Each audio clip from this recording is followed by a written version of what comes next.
Our mission is to store combat capability sets in order to sustain the nation's force and readiness. Marine Corps Logistics Command provides the ready bench of ground equipment to the Marine Corps. Marine Force Storage Command is a newly redesigned command responsible for the Marine Corps in-store assets comprising of over $9 billion.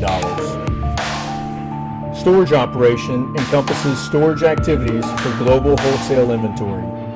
Force Storage performs receipt, storage, care of supplies in stores, inventory, accountability, preparation for shipment, and issue to meet global demands.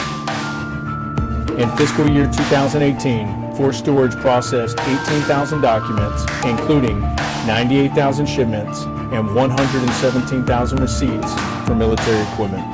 A major line of effort for Force Storage is to provide optimal storage solution to protect the Marine Corps' investment in capital equipment while reducing overall operating costs.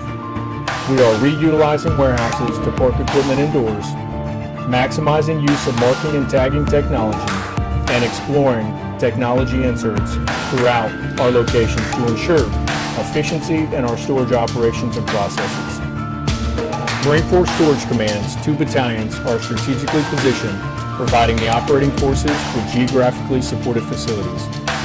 1st Force Storage Battalion, the Western Regional Site located in Barstow, California, supports 1 and 3 MEF, and 2nd Force Storage Battalion, the Eastern Regional Site located in Albany, Georgia, supports 2 MEF, and Blunt Island Command located in Jacksonville, Florida.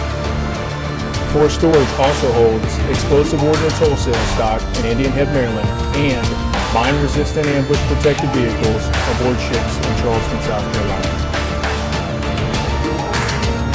Simply put, we ensure our equipment will shoot, move, and communicate on tomorrow's battlefield.